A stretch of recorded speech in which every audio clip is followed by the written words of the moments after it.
Yeah, but I think 46 cars around this track is still going to be pretty hectic in true Just Send It fashion. It's a narrow racetrack here in Virginia, so still going to provide plenty of action and a little laughs and drama as always. What a finish we had last week, Lockie, and has picked up some attention from iRacing themselves with the slowest photo finish ever to grace our screens. Wonder if we get something similar tonight. Well, it was an interesting one there, wasn't it? Because it was Wayne Burke and Caleb Hydes who were battling over position just outside the top three. And both of them shortcut the final corner, so both of them copped slowdown penalties, which was why they were both on the brakes as they headed to the start-finish line. The interesting thing out of that one was that Wayne Burke managed to slow down, but unfortunately Caleb Hydes didn't slow down quite enough before he took the checkered flag, and he was handed a post-race time penalty that dropped him well down the order. As we take a look at this Virginia International Raceway circuit, 5.26 kilometres the length, clockwise in direction, opened from 1957 until 1974 and then reopened in the year 2000. And like I said, lots of undulations, lots of twists and turns. And like all great racetracks, most of the main corners are described by names, not just corner numbers. You know that it's a good racetrack when you can describe the corners with proper names. Hogpen, that's an interesting one, isn't it? There's the webcam feed or the onboard shot of James Golding with a big box strapped to his face. Looks a bit silly sometimes, but VR is very good from inside the cockpit. You just forget how you look through others' perspectives, don't you, Lockie? You do, and the VR technology is something that is constantly improving, and James Golding's been racing in the ARG Esports Cup where he's had some quite competitive runs as well, so looking forward to seeing him making up some spots tonight. Bo Albert, who is one of the voices that you'll often hear for events on the SimSpeed TV network, he is rocking one of our webcams tonight as well. But it's time to go racing. The safety car peels into pit lane, and it is Oscar Piastri, the FIA Formula 3 driver, who will lead them away. We've already got dramas back in the pack. I think Bo Albert might have been one of the drivers involved in that, one of the Altus Esports cars right out in the grass. Oh, we've got carnage with the car getting turned around in front of the field. All of the cars look at that. In front of the field will thankfully be out of trouble, but a bit of pandemonium there in the background, Ryan. Yeah, pandemonium indeed back there, and someone else clipped the grass and went sideways into turn 3, and the round they go. More cars spitting in the early opening stages, but out front it is going to be Oscar Piastri that leads it from Jackson Harlow, who curiously started behind and not alongside Piastri.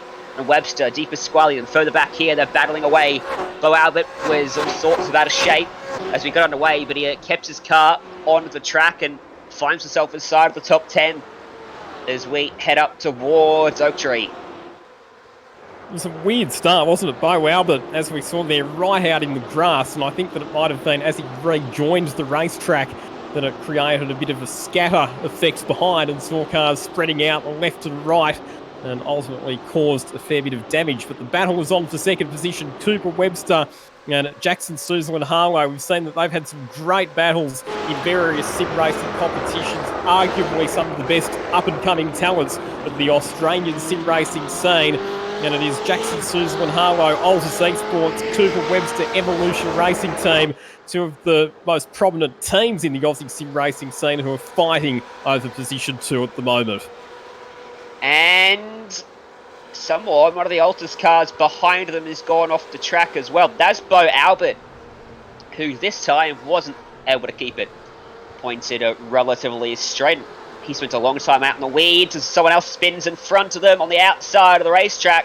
Couple people diving down to pit lane to get out of the way and out of the carnage. A lot of drivers struggling on those cold tyres here on the opening lap around this Virginia racetrack. And once again, we will say that there will be a bit of strategy that will play out. It's a 40-minute race. The cars don't have enough fuel on board to get through the entire duration of the race. So we will see the drivers taking pit stops. We do expect that there will probably be a competition caution that will appear at some stage during the race, but it's an 0.8 of a second advantage to Oscar Piastri. And I'll tell you what, he's proving himself to be an absolute star on the international stage in terms of open wheel racing. He has been described perhaps as the Australian with the best chance of making it all the way to Formula One, following the footsteps of the likes of Daniel Ricciardo and Mark Webber, but not too bad on a sim either as Oscar Piastri, and he's pulled a bit more margin over the battling duo Suzlin, Harlow and Webster. This is Webster that we are on board with as he closes up to the back of Jackson Suzlin Harlow, but he's not close enough as they make their way up into turns 14 and 14A, and they sweep back downhill about 39 metres of elevation change at this track from down at turn 1 up to Oak Tree and then back down again to this main straight. Bit of a timing glitch at the moment because it's showing that James Golding has scored in the lead of the race, but in fact he's come in for a pit stop. Sometimes when drivers hit the pits, it can give us false timing information. It now starts to correct itself. The drivers who have pitted early, what they will be hoping on or praying upon is for the safety car to come out and give them an advantage. One of the things that we have seen though is that if you do pit early, the safety car comes out a bit later, it can leave you on worn tyres a bit later on in the race. But Cooper Webster keeping the pressure on Jackson Suzlin Harlow, trying to size him up for an overtaking opportunity. Ryan, where do you think the best spot is for Cooper Webster to go for the big send? And just send it anywhere on this racetrack. Maybe if he's brave up in the South Bend up here, be very close, but he was right up behind him as it dove up to the roller coaster that's turned 7, 8 and 9. It looks like he is being held up quite a bit by Harlow. Maybe a dive into Oak Tree, but he's not close enough this time by. I think his move is still up at turn 14. A good exit here. The slipstream down to this back straight away, going past Madison Avenue. He'll try to pull to his inside, but he's been close the last 2 laps, but hasn't quite executed on the move, and Oscar Piastri is starting to drive away from him in the distance. He's 1.3 seconds clear at the moment. Here comes Webster. This time he pulls to the inside. Wheel to wheel for second place. Very easy to make contact through here. Fantastic job so far. Harlow trying to fight back. A little bit of contact. Webster goes for a slide, but he catches it. And Jackson Harlow holds on for Altus. Good close racing between those two drivers there. And you can see why the braking approach there to turn number 14 is described as the roller coaster, can't you? Because it's up, down. It's really going to challenge the drivers in terms of managing the brake application and making sure that they don't lock up wheels through there. And we've got a spinner in front of a pack of cars. That's always a dangerous situation. And it's Luke Bergens who has thankfully managed to get away with that without too much damage, but an anxious moment for the cars that were following him closely behind at the time. And notice when I mentioned that margin was 1.3, they went side by side for about 2 corners, and it catapulted out to 2.2 seconds. We often talk about how slow it ends up when you go side by side with someone and how it allows other people into the battle or able to break away from him. Well, that's a perfect example. Just 2 corners, and Piastri is now out to a 2.5 second margin. He's making the most of the clear track, isn't he, Oscar Piastri? I'll tell you what, we've only seen him as a fairly recent addition to the Just Send It competition, but he's proven himself to be a very competitive and capable pair of hands in a diversity of different types of race cars. In real life racing, Ryan, we say that the mark of a talented racing driver is someone who's able to jump between different types of cars and different disciplines and be quick in all of them. And I think you would have to say that the same thing applies to sim racing as well. And we've seen with people like Piastri and also the likes of Cooper Webster and Jackson Suzlin Harlow that they're able to jump between all different types of cars and be competitive in all of them. Yeah, most certainly. And it's even harder on the sim racing, I think, because as a real driver, you do get, the feel through the seat of your pants and you can tell what the car is doing. Whereas in iRacing, you've got to spend a lot of time getting in touch with the car and really learning how it handles so you can feel through the force feedback and feel what's happening and be able to adjust to it. You don't get to feel it actually going through your body like you would in a real car. But, some of these top sim racers, or all the top sim racers, they're the guys that do really well at that. And you see guys like Piastri come across in the real world and have managed to convert it nicely, which is not something everyone can do. We've seen many professional drivers struggle in the virtual world, and it's because while it is in a very lot of aspects quite similar, Lockie, it's also vastly different.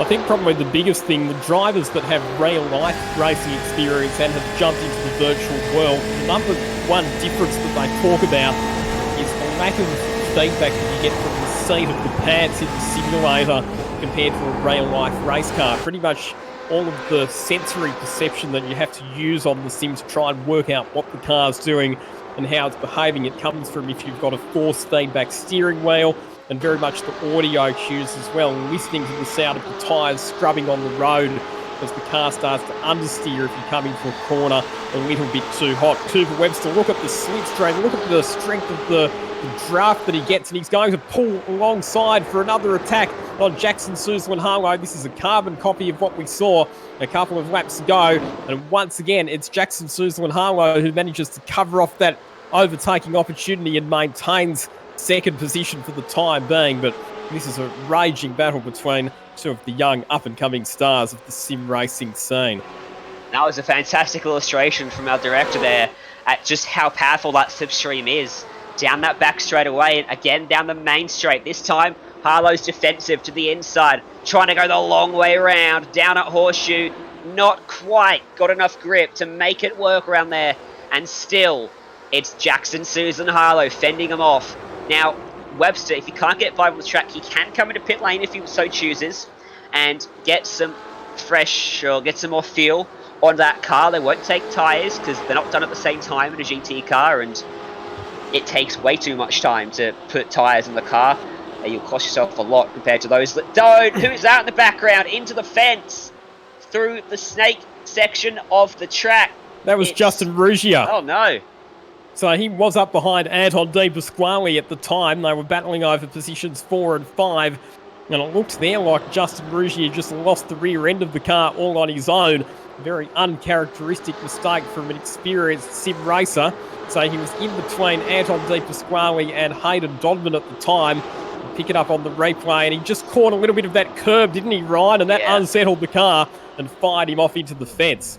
Maybe even just clipped a bit of the dirt too on the inside to help him around. Here we go again. Not going to go for it this time. But back to the point I was making. About tyres.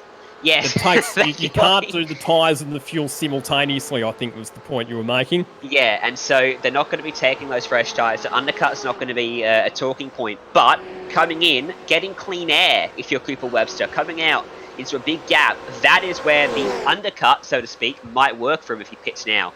Because he won't be balked up behind Jackson Suzlin-Harlow, because you can tell, without a doubt, he is being held up right now. And there's also the flip side where they need to pit before the caution comes out. It can come out any time from really now towards the end of this race. So there's always that nagging at the back of their minds. Best lap that we've seen so far, 1 minute 43.1 set by Oscar Piastri. Last time through for him, a minute 43.3. So he's still pulling a couple of tenths a lap on Suzlin-Harlow and Webster. His margin now out to 3.5 seconds in the lead of this motor race. He is in cruise control out there at the moment, I think. Not under any pressure whatsoever. He'll be seeing the timing screens on his relative box. He'll see that those two are separated by just tenths of a second around the majority of this racetrack. This is almost as close as he's been coming up to Oak Tree. So he may be in prime position, but he just ran a little bit wide of the apex. Couldn't quite get it turned in there, could he, Lockie? And that's going to hurt his momentum all the way down this back straightaway. I've just noticed as well that behind these two, we've got an exciting duel starting to intensify between Anton De Pasquale and Hayden Dodman as well, the battle for positions 4 and 5. So while Piastri's got the lead of the race all to himself at the moment, there are intense battles happening for 2nd and 3rd and for 4th and 5th. Last time by, Dodman was half a second quicker than De Pasquale in front of him, who's sporting a police livery. Funnily enough, an interesting choice from him. And into the pit lane comes Cooper Webster. So there you go. He pulls the pit card and wants to get himself some clean air.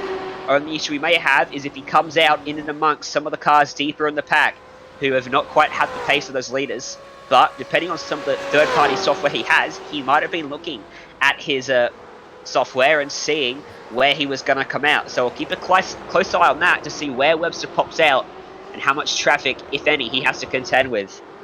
I'm glad that you raised that point, Ryan, because some of the software available for sim racing is every bit as sophisticated as the software that you get for real life racing. So predictive software that can tell you when you take your pit stop where you're going to feed back out into the traffic, and or if in fact you are going to come out in traffic, or you're going to come out with clear tracks. So some of the teams that take this more seriously, they will be using that predictive strategy software to determine when the best time is to take their pit stop. I've just had a text message from somebody who's tuning in on the live stream. Very good evening to Jason Bargwana, the 2000 Bathurst 1000 winner, who is just confirming for us that yes, indeed, it is his son, Ben Bargwana, who is behind the wheel this evening. You've got Jason Bargwana just texting you casually. Perks of being a commentator in and amongst the supercars world in real life. But just on the Webster point, he came out in a bucket of clean air, by the way. He's behind Cameron Dance on the racetrack by a few seconds. It's got a massive margin behind him too, so this might work out an absolute treat for him as we ride on board for a moment there with Ben Bargwana, and Oscar Piastri decided to come down to pit lane, making sure he does not get caught out by a caution. So too Di Pasquale. Yep, Anton Di Pasquale comes in as well. Really love the police livery that Anton's gone with on his BMW tonight. And Cody Bircher, another one of our Australian Formula Ford Championship competitors. He's in the pits for a stop as well. So a lot of our leading contenders now taking the opportunity to come in. Jackson Suzlin Harlow, that leaves him as the race leader ahead of Hayden Dodman and Mitchell McLeod. Mitchell McLeod we know is one of the great characters of the iRacing community, a prolific competitor in the Just Send It series, and we love watching his exploits behind the wheel. Certainly, that's a Ryan Shooter down on pit lane with a bit of damage. Gary Hamilton comes across. He's in 13th place now. One of the drivers opting to stay out on the racetrack for the time being. James Golding's had a rough run of it so far. He's back in 39th place. He's a lap adrift, but when the caution comes out, he'll get that lap back, providing he remains solitary lap down. There's a very close battle for 9th place, formed up behind Ben Bargwana now. Cody Bircher, there is the caution. This is going to catch out a lot of drivers. Jackson Susan Harlow going to be in a world of hurt now because the iRacing caution system, Lockie, they can't pit until everyone has caught up to the pace car. So this works very well, this caution period, for Oscar Piastri, Cooper Webster and Anton Di Pasquale, because they're the top three cars that have come in already for their pit stops. Suzlin, Harlow, Dodman, McLeod and Dance, they're all going to get trapped on the racetrack between the safety car and the race leaders. And Cameron Dance looking a little bit annoyed by that. I really love that we've got these webcams tonight. It gives you a real perspective into the emotional reactions from some of the drivers when things do or don't go their way. Except for James Golding. I think when you're wearing that VIR setup, it tends to mask a bit of your facial expression. Doesn't mask your lips, though. If any lip readers out there, if you exclaim a few words, if you're running into issue, I can't wait for the moment that we're on board with someone when they have a big shunt, because that's when the tempers really boil over for a few seconds. Back on board with Cameron as we look at Scott Fontaine on the track, and I think he's watching the broadcast. That's why he's trying to multitask. There is Scott Fountain or Fontaine or Fonty, depending on how you want to pronounce your last name. Yeah, well, he said that officially the correct pronunciation of his name is Fountain, but he likes Fontaine. He reckons that it sounds more sophisticated. So I'll go with that. Yeah. So at the point I was making earlier about James Golding getting his lap back, that's going to happen. All cars one lap down will get the wave around. That list includes, at the moment, Lachlan Manif, Andre Heimgartner, Scott Fontaine, Emerson Harvey, and James Golding. Everyone else is either on the lead lap or multiple laps down. Guys like Simmons, Lapino, Hodder, Rizzo, Shepard, and Wanzek. We haven't had many retirements from this race, Lockie. 22 minutes in, almost halfway. Still 34 lead lap cars, which is going to become 39 soon. Only about 6 guys, multiple laps down and retired. Yeah, and like you said, some of those cars that have been laps will get the wave around to get back onto the lead lap. I think in the case of James Golding, the reason he ended up a lap down was because he got caught up in that brouhaha that we saw on the opening lap and had to come in for a very early pit stop to fix up damage. So one of the things that I've been priding myself on the last few weeks, Ryan, is expanding your commentary vocabulary. So there's your new word for this week, brouhaha. I don't even wanna. I mean, what? What does that mean? Oh! Oh! Wow, that was very tight for James Golding. Who was that who spun? That was Mitchell McLeod, Hayden Dobbin, but there is a black car that was the wrong way round. I think it's just trying to come back through the field there in the background. We'll have to get a replay of that because it looked like as the tyres start to cool down, they tried to just pin the throttle out of the corner and around they went. Look at it on board with Golding, in fact, as he went through it. Because you'll see the car spin just in front of him there. So it wasn't Hayden Dodman. It might have been one of the other lapped cars that was trapped between the safety car and the race leader. Incidentally, some of those cars that were still out on the racetrack have now come into the pit, so Oscar Piastri will reassume his spot at the head of the queue. Just got another text message through from Cameron Hill, who races in the Porsche Carrera Cup Championship. Made his Just Send It debut last week in the Mazda MX-5. Not racing Just Send It tonight, which is a bit disappointing. He is tuning in and watching our broadcast, but sorry, Cameron, why aren't you behind the wheel, mate? You should be getting in here and having a race. It's a fun game. Who's the most famous person in your contacts? I don't even want to try and... The problem is if I answer that question, I'm going to upset someone, so I'll say Ryan Jones is the most famous person in my contacts. I'm not even in your contacts. I don't have your number, you don't have mine, so that's bogus. Well, we're friends with each other on Facebook, aren't we? That's enough to be classified as a contact in this day and age. Sure. Yeah, actually, you're right. Actually, another person who is tuning in tonight, my data management consultant, Vanessa Gray, who has actually done a really good job behind the scenes on all of the stats spreadsheets that I use for the Just Send It series to keep track of who has the most pole positions and race wins and podium finishes and made up the most positions and all of the other cool stats that I like to roll out. She has suggested that she would be the most famous person in my contacts.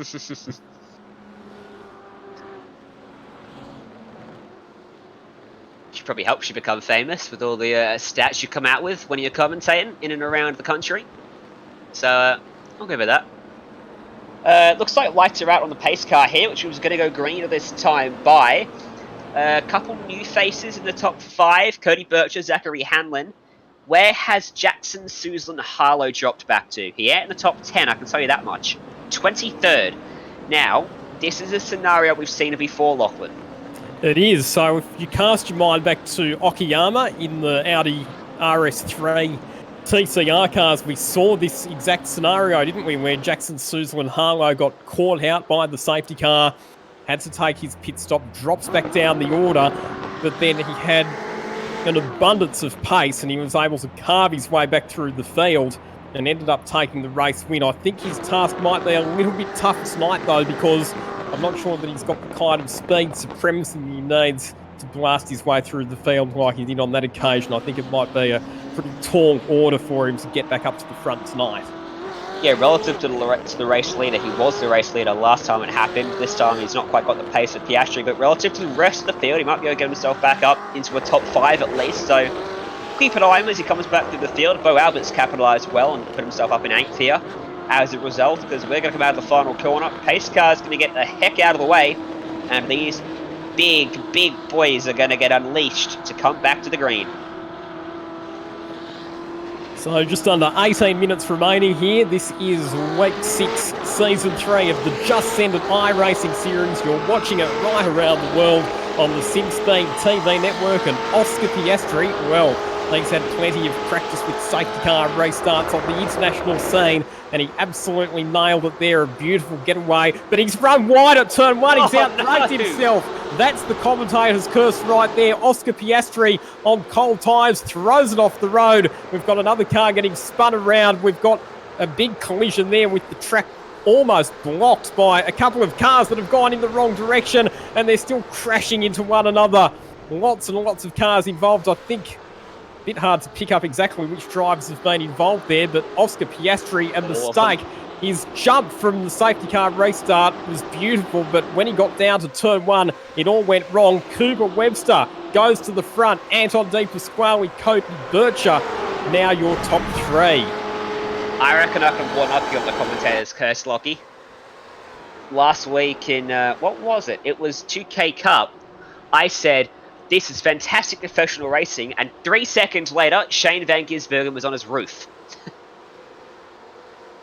It never ceases to amaze me that as soon as motorsport commentators in either real life or virtual racing worlds talk about how well a driver's going, they immediately do their very best to prove those commentators wrong. Oscar Piastri, he's going to be fired up to try and work his way back up to the front of the field. He's had such good pace tonight, and he'll grab a spot on Gary Hamilton with ease under brakes. The thing here for Oscar Piastri is that he needs to not fall into the trap of overdriving the car and creating more mistakes for himself. As Cody Bircher, speaking of mistakes, makes one all on his own as well, runs it off the road, runs wide, and in fact he's going to fall right back down to around where Oscar Piastri is at the tail end of the top 10. Yes, and it may be just send it, maybe a laid-back, fun series, the new track, a new car each and every week, but you still want to win. And it still hurts if you're leading the race, and then you not only have a crash and aren't leading it, but you throw it all away by yourself as another crash further back in the field. I swear everywhere we look there was an Altus Esports car. That time it's Jackson Suzlin Harlow, and his charge back up the order may have been slightly hampered by this on-board Photo Simulation replay into the back of one of the talking cars, and nowhere for him to go. That was a classic concertina effect right there, wasn't it? A bit like a shopping centre car park type crash where one car hits the other one and the car at the tail end has absolutely nowhere to go. So Jackson Suzlin Harlow buried all the way down in 21st position at the moment. Just watching Jason and Tyler Howard drop it off the track in unison, allowing Zach Hanlon to pick up a very easy spot as Bo Albert's going to come under a lot of pressure now from Justin Rigier. These guys battling away for third. Anton De Pasquale is in second. He's 1 second off your race leader, Cooper Webster. See if he's got the pace to close that down and go and challenge him for the lead. Rigier might want to try to get by Albert, see if he can go chase them down as well. I know that we've got some really high-profile series happening at the moment, like the Supercars A-Series and obviously the ARG Esports Cup, that are all about real-life racing drivers. But if you put some of the front runners from the Just Send It series up against those supercar drivers, I reckon they would give them a real run for their money. I'd love to see somebody like a Cooper Webster or a Jackson Suzlin Harlow get a wildcard entry in the BP Supercars All-Stars A-Series, because I reckon they would turn a few heads. Well, a similar thing we've seen, Harley Haber, who has done a bit of racing in real life that we all know about, but in the ARG Esports Cup, he ran extremely well. And he is very much an avid sim racer, as much as he races in real life. So that's probably a similar scenario to that. But yeah, certainly would be good to see someone like Harlow or Webster, who don't really have that much real-world experience up their sleeves at this stage, to go and show the pros how it's done in those big E-Series. What a shot that is. So can I ask you a bit of a trivia question here, Ryan? Get it wrong, but fire away. Who was the last driver to get back-to-back wins in the Just Send It series? Webster. Harlow. One of them. No. Wrong. Bong. Oh, come on. Right. No, it was actually Josh Rogers. Of course. Weeks 7 and 8 last year. got back-to-back wins, but Cooper Webster did get back-to-back wins in Season 1, so we have seen it done by Cooper Webster before. He's looking good at the moment. He's opened it up to 1.7 seconds now to Di Pasquale for Penrite Racing and behind him, so he's looking comfortable. Although as Piastri's shown us, a good lead isn't worth much if you make a tiny mistake, as behind that is Piastri going for the move on the inside of Josh Perween, in fact, and gets it done very easily indeed. Perween didn't fight that one overly hard. He's got the bit between his teeth, hasn't he, Oscar Piastri? He is determined to make up that mistake.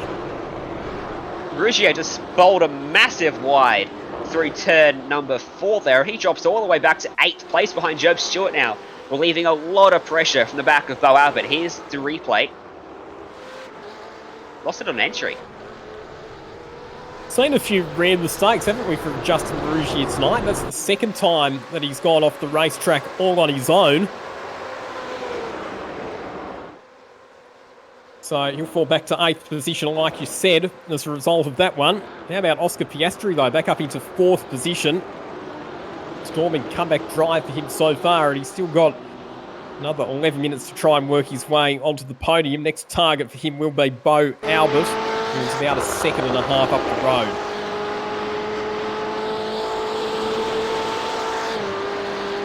Very close battle pack now then for what is 5th on the racetrack, led by Josh Perween with Reece Cohen, Job Stewart, Justin Ruggier now at the back of this group. You can see Piastri just off in the distance, but I think he's probably going to open up the gap to these guys pretty quickly. So you see a slight mistake and a locked tyre will break from Job Stewart. Bowled a little bit of a wide himself, but not quite to the extremes of Ruggier. In fact, Cody Birch just off the back of these guys might prove a nuisance to Ruggier as he tries to find his way back up the order. He's very close. He might be close enough for a move here. Job Stewart's claim to fame, as Cody Birch closes right onto the tail of Justin Ruggier. Job Stewart's claim to fame is that he's the most capped driver in the Just Send It iRacing series, which is no mean feat when you consider that to get into the main race on its own, generally you have to qualify against some 150 other drivers just to be fast enough to get into the top split. So for Job Stewart to have, this is his 30th start in Just Send It tonight, pretty impressive achievement. Certainly is, but you can see why they keep on coming back. Piastri hasn't missed an event since he made his debut, because it doesn't get stale when you're running a different car, different track each and every week. What happened to Hayden Dodman? Certainly not your race leader, but as he towed back to the pits, he does get scored there for a slight moment. Did he blow the engine, or did he just decide enough was enough? So he's just retired for some unknown reason. Obviously, again, the graphic giving us information that's not 100% true and accurate at the moment. Oscar Piastri is flying. He has just punched out a 1 minute 43.4, which is only 0.4 of a second off the fastest lap of the race as he continues to rail in the race leaders. He was half a second quicker than Cooper Webster the last time through, so I'll tell you what, he is one determined young man at the moment. Oh no, and around he goes! Into the fence, he had a slightest tank slapper, and shooting off into the grass to avoid it was Josh Perween, and he's still out in the weeds. Piastri, he just tagged the grass on the exit of that final corner. He had a very slight twitch, and then once he touched those grass again, he was gone. Well, it's been a race in two halves for Oscar Piastri tonight. The first half of the race, exemplary, leading from the front, not putting a foot wrong, controlling the pace. But ever since the safety car and the restart, it's been an error-riddled race for Oscar Piastri, who's now back to position 15. Look at Perween's on board, sees the smoke, suddenly a car comes flying towards him. Cat-like reflexes for Perween, and he went for a long trip through the grass there. That was an absolutely wild ride, wasn't it, for Josh Perween? So you have to say, sorry, but that's Oscar Piastri's chances of a podium finish over and out. We've got this big queue of cars forming up at the moment behind Reece Cohen, who's in 4th position. Job Stewart, Cody Bircher, Justin Ruggier in there as well.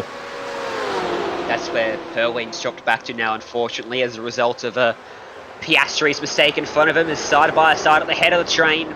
Job Stewart goes through, and Justin Ruggier tried to find an adventurous way around Cody Bircher, but nothing was happening there for him.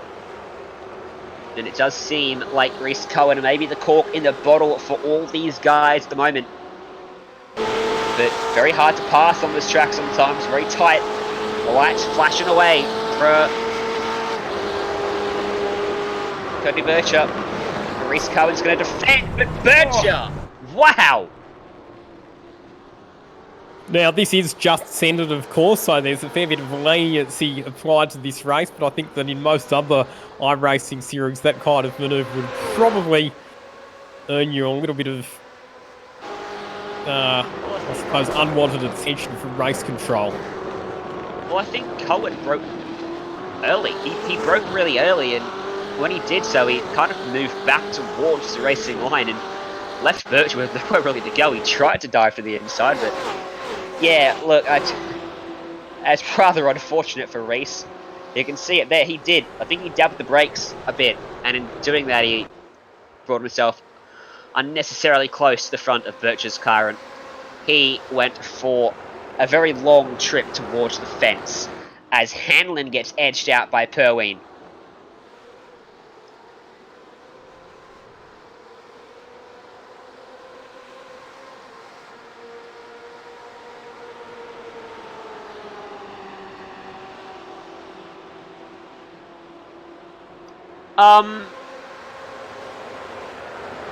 What happened at the front?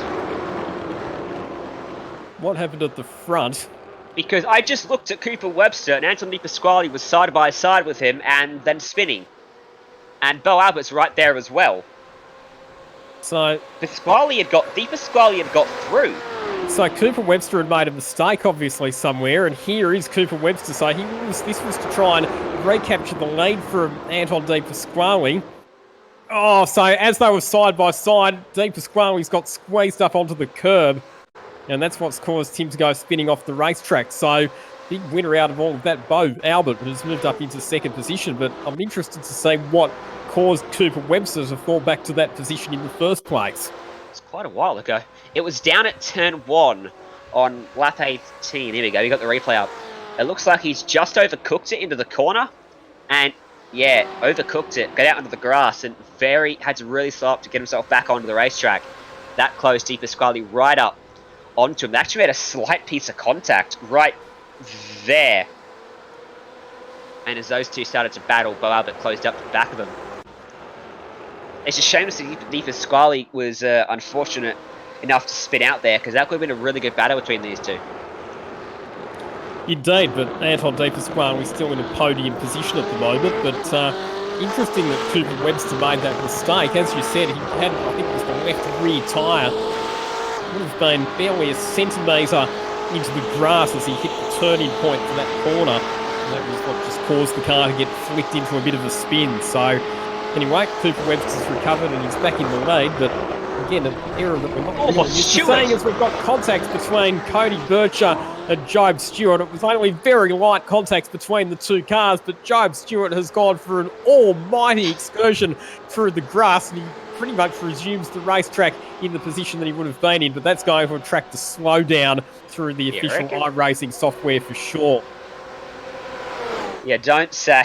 That's going to have a mighty slowdown from that, you'd think. He cut 3 corners, but he's coming back at Justin Ruggier here. And what is happening at the front of this race? Bo Albert's out there. What? How? What happened? So there's Cooper Webster. So has he made another mistake, Cooper Webster? He was leading. He still had about a second advantage over Bo Albert. Yes, he has. He's gone off. Let's have a look at what's happened to the Panther Race Fuels Evolution Racing Team BMW M8. As he comes down into turn number 1, which has very much been the action zone of this race. Made the same mistake almost. And it almost looks identical to the latter part. And was that was Anton De Pasquale in the background as well, firing off as well? Because De Pasquale is now 8th. It was. if this was real life, I would ask the question: is there oil down at turn 1? But there's not. But it certainly feels that way, doesn't it? This is the race that nobody wants to win. We've seen Oscar Piastri firing it off the road out of the lane. We've seen Cooper Webster making mistakes through the lead. We've seen Anton De Pasquale making errors while he's been fighting for the lead. And in amongst all of the unforced mistakes that we've seen from drivers who you don't expect it. Oh, that was Stewart! Oh James boy! Stewart. He's found a couple of launch pads down that hill. So that's the second time that he's made that excursion. And once again, he will get a slowdown. Yeah. As well. He was caught in a very awkward situation with Josh Perley trying to find a way by. And similarly, Zach Hanlon, this almost looked like Sandown. Similar contact. The approach to that corner, very similar to the one at Sandown at the top of the hill. And it was similar to where John Webb got into the back of Todd Hazelwood. Luckily, no fence in the way for Stewart as he spun there. And to the battle for third is Cody Bircher and Justin Ruggier. So these drivers, by virtue of all of the mistakes that we've seen from everybody else, now find themselves fighting for a podium place with just over 60 seconds remaining on the clock, so only a couple of laps left to go. I can't wait for Bo Albert's reaction when we get to the end of this race. He'll be asking himself what just happened to find himself in position 1. He won't be able to believe the fact that he's leading this race. I reckon he's going to fire off the racetrack. Sorry, Bo. Not sorry. He's got a 1.5 second margin. I mean, the pace Webster has, can he close it down alone on pace? If he does make a tiny error, it is going to be really tight between them. They're pretty 1.3 seconds now. Though.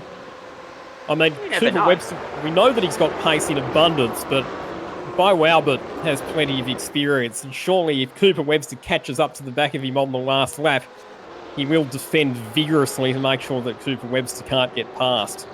You know the issue with defending, Lockie? It can go wrong very easily. 1.2 seconds. 1.2 seconds the margin as they commence the final lap of the race. And a very close battle for third as well.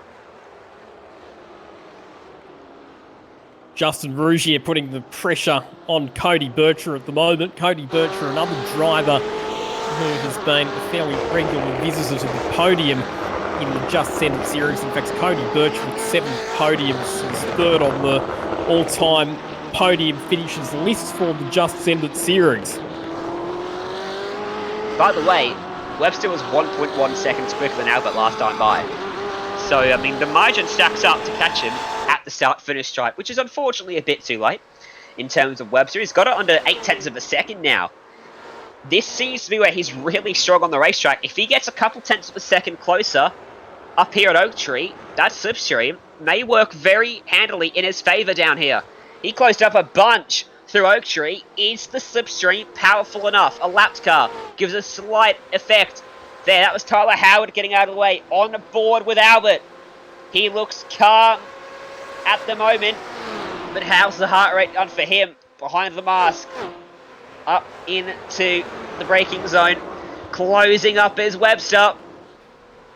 Last opportunity, and I don't think he's going to be quite close enough. Just the final left-hander for Bo Albert to negotiate in a race where we saw a number of high-profile competitors make mistakes. It's going to be the Altus Esports driver, Bo Albert, who comes through to pick up victory in Week 6, Season 3 of Just Send It. And check out the celebrations from Albert. He is stoked with that one. Walked straight down the barrel of the camera with that one, didn't he? Well, that was quite some race and quite some battle to the line between De Pasquale and Cameron Dance. Cameron Dance losing out to the Supercars veteran, who gets escorted straight into the fence by one of the Altus Esports cars there. And Webster's got to be wondering what went wrong out there today. Cost himself the lead twice after having it handed to him, with Piastri making the same mistake he made twice.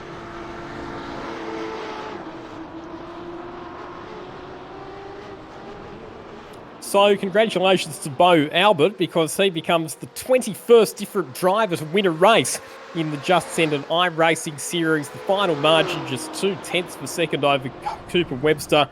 Cody Birch, a good performance from him, gets his 8th just-ended podium. Justin Rougier in 4th position. Zach Hanlon at Josh Perwain. Anton De Pasquale in 7th, back to Cameron Dance. Jackson Suzlin-Harlow, not a bad recovery in the end after the unfortunate pit lane strategy issue, which left him buried in the pack, and then some of the incidents that he got caught up in after that. And Thomas Hinds completing our top 10 finishes tonight. Reese Cohen coming across in 11th, and I think our postman award goes to Jay Sewell. From 42nd to 12th, up 30 spots in this race. Job Stewart in 13th, Oscar Piastri in 14th. He'll be wondering what went wrong as well. Andre Heimgartner recovered from a lap down to come across 15th. Had a Jonathan Bykoff, Matt Morris, Gary Hamilton, Sam Dunstall, and your top 20 rounded out by Cameron Goll. Then it was Luke Bergens ahead of Ben Bargwana in 22nd position, Scott Fontaine 23rd, Lachlan Manafe in 24th spot, back to Mitchell McLeod, who, after a good start to the race, fell down the order later on. Cohen Attard back to Mario Vartanian, Tyler Howard, Emerson Harvey, and Ruben Goodall in 30th position. You can see the rest of the results scroll through on your screen. These guys all retired from the race through issues at some stage or another. Now, we don't normally do interviews post-race, Lockie, but I do see Bo down there in the channel.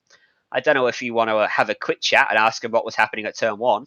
I think we should drag him in. After all, he is part of the Just Send It, or he has actually been part of the Just Send It commentary team in the past. He is one of our regular commentators for SimSpeed TV. Bo Albert, that was the race that nobody wanted to win, but you managed to win it. It is only typical. If I'm going to win a race, I Stephen Bradbury it. I think that is just perfectly fitting, and I absolutely love it. But I mean, I couldn't have done it without Simon Feigl, of course, one of the admins for Just Send It. The oil he laid down pre-race that you didn't tell anyone else about, beautiful. Talk us through how the race unfolded from your perspective, because you were towards the tail end of the top 10 towards the start, and then obviously you were one of the drivers who came into the pits before the safety car, so you got a bit of an advantage there. And then after the race start, you were just watching cars go spearing off the road in front of you. Pretty much. I started 9th, had a fairly standard opening lap, but then coming into the roller coaster on lap 1, someone's come in about 200 meters too late on the brakes, and I've got sent flying off the course. That I'm pretty sure I was actually in a helicopter for a second there. And then just obviously a safety car played into my hands, made my way through the field that way. Had a brilliant restart around the outside of J Ruggs into turn 1. And then from I just got to try and hunt down Anton. And then eventually everyone else just came back to me instead of me going to them. We've seen that you've had a lot of fun commentating these Just Send It races before, but how much fun is it actually to be in there amongst it? Oh, it's fantastic. It's one of the best series out there. I love every bit of it, every track, every car combination. They're always fun. They're always very well picked out. And obviously I love commentating with you guys. I love SimSpeed and all you guys do for all the series, but racing and Just Send It is just way too much fun, and I'm much happier in the driving seat than in the comms box this time. Good stuff. So just finally, Bo, you mentioned there Simon Feigl and the Altus Esports team before, but I'm sure there's some other people that you'd like to thank. Yeah, absolutely. So, of course, thank you to all the guys at SimSpeed for the broadcast. Absolutely beautiful work, as always. A bit sad you had Ryan Jones in the comms box, but I'll live with that one.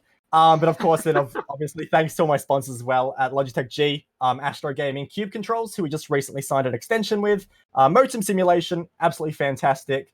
And I'm sure I'm forgetting a couple of others like Motorsports Australia and the Chiefs Esports Club. But otherwise, I think that is a wrap. Good stuff, Bo. Congratulations. Just another stat for you before we let you go. You are the 21st different driver to win a race in the Just Send It series. So well done. Your name goes on the list as a Just Send It winner. I will absolutely take that. Cheers, guys. There he is, Bo Albert, and Altus Esports, our race winners tonight for Week 6, Season 3 of Just Send It. Ryan, how do we sum up that race? I sum up Bo's interview. That's why I tried to put the curse on him and say he's going to come off the track.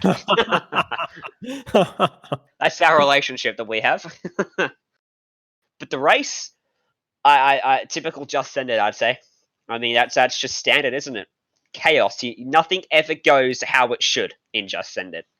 No, I just can't believe the drivers, the number of mistakes that we saw from people who were leading the race, seemingly on target to take comfortable victories, and then firing off the road all on their own. But Just Send It never fails to deliver, and it certainly has delivered for us once again tonight. As always, a big thanks to the broadcasting team, Jay Kennedy behind the scenes at SimSpeed TV.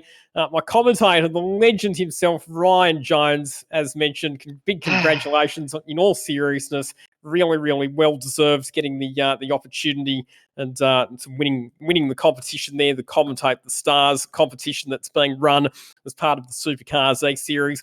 We'll be back next week for another week of big sends in the Just Send It iRacing series. On behalf of the entire team, I'm Lockie Mansell. See you next time. Bye for now. Sometimes you just got to lick the stamp and send it.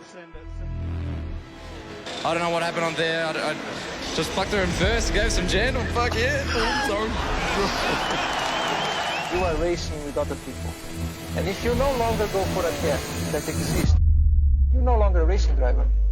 We go green for 40 minutes of racing around Monza. Brilliant. Look at defense by Ethan Grigol, just getting so punchy. And a brilliant getaway already from Josh Rogers. Two pro drivers going at it here between Dylan O'Keefe and Nick Foster. Stanaway's demoted to third.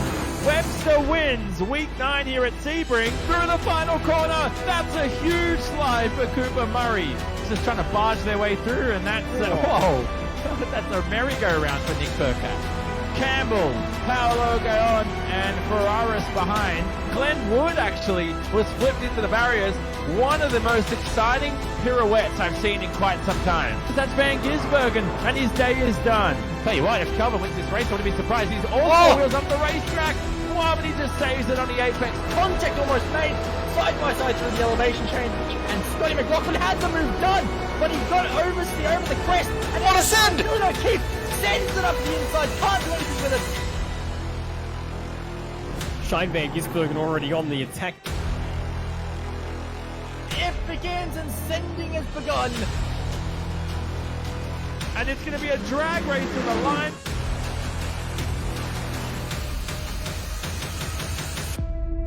Tuesday night is rapidly becoming a night to lick the stamp.